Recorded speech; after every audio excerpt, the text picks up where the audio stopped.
Kotak investment advisers से हमारे साथ कार्यक्रम में शामिल हो रही हैं लक्ष्मी अय्यर जी, जो कि सीईओ हैं कोटक ऑल्टरनेट एसेट मैनेजर्स की। पिछले 23 साल से कोटक ग्रुप के साथ है लक्ष्मी जी। और इन्वेस्टमेंट एडवाइजरी, प्रोडक्ट सॉल्यूशंस, चाहे वो फिक्स इनकम से रिलेटेड हो, इक्विटी से हो, रियल एस्टेट से रिलेटेड हो, या फिर ऑल्टरनेट इन्वेस्टमेंट्स, ये सारा कामकाज सीईओ के तौर पर लक्ष्मी जी देखती है। और आपने एनएम कॉलेज से NMIMS से MBA फाइनेंस में किया हुआ है। लक्ष्मी जी, बहुत बहुत स्वागत है आपका।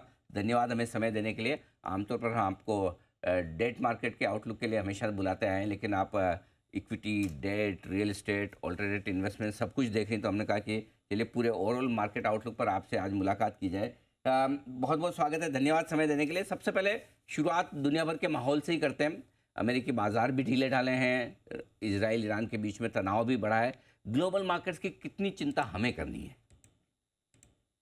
Anil ji, good morning. सबसे पहली बात, पूरे विश्व भर में जो भी हो रहा है इजराइल और ईरान के चलते, वो काफी मार्केट के सेंटिमेंट्स पे हावी हो रहा था।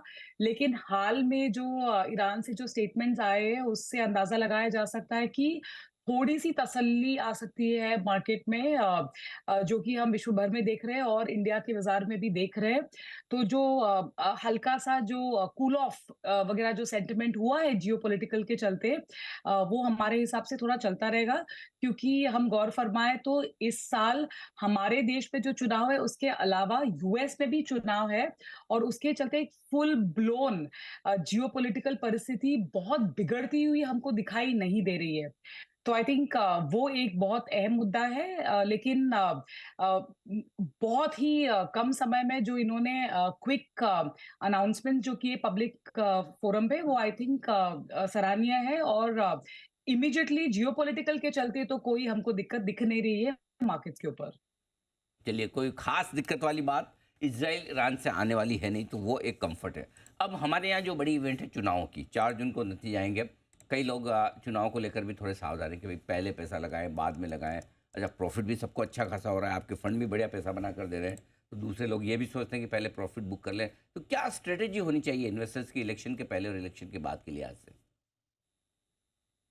मार्केट का अगर आप मूड या फिर रुख देखोगे, जैसे हवा का रुख हम बताते हैं, मार्केट का रुख ये बता रहा है कि लोगों को ढील छोड़नी नहीं है, तो बाजार में उनको डटे रहना है। तो वो हम देख रहे हैं कैसे आज भी वीकेंड के बाद मार्केट ठीक ठाक खुला है। लेकिन अगर आप देखो, अगर ऑप्शंस के मार्केट में अगर आप देखो, जून के जो प्रीमियम बढ़ रहे हैं, उससे ये भी अंदाजा लगाया जा सकता है कि हल्का हल्का सा लोग पुट ऑप्शंस वगैरह भी खरीद रहे हैं।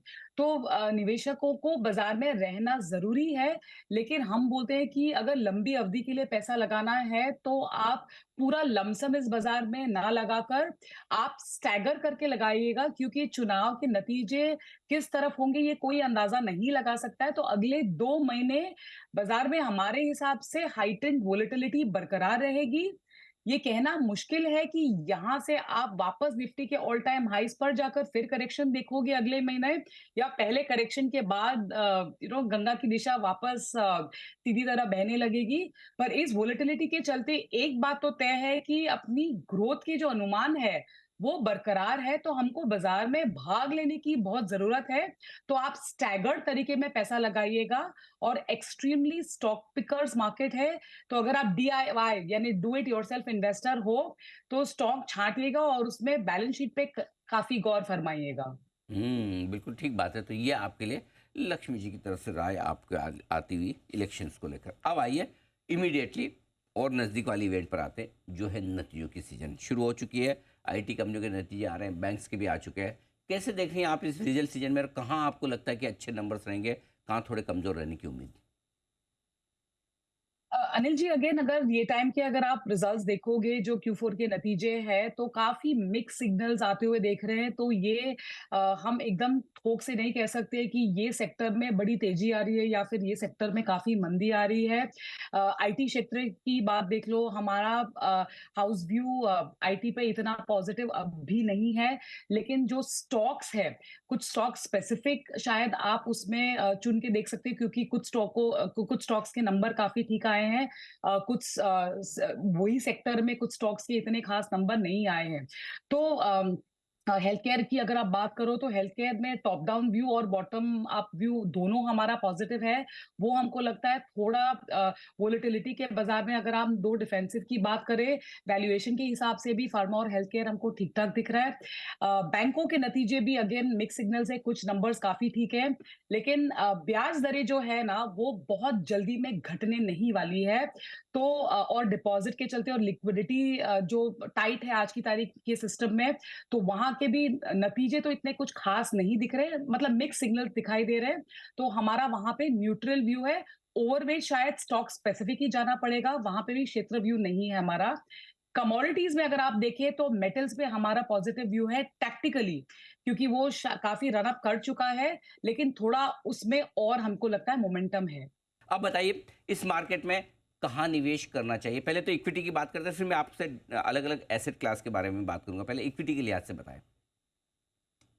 तो जैसे मैंने बताया निफ्टी जो है जो हम आमतौर पे देखते हैं निवेश करते वक़्त वो इंडेक्स बाइंग या जो बास्केट बाइंग अगर आपको कर दी ये मार्केट में लार्ज कैप और मिड कैप में जो वैल्यूएशन का अंतर घटा है, उसके चलते हमारा व्यू है अगर आप ₹100 आज शेयर बाज़ार में लगा रहे हो, तो 75% के आसपास लार्ज कैप की तरफ आपका झुकाव होना चाहिए और 25% मिड कैप की तरफ होना चाहिए।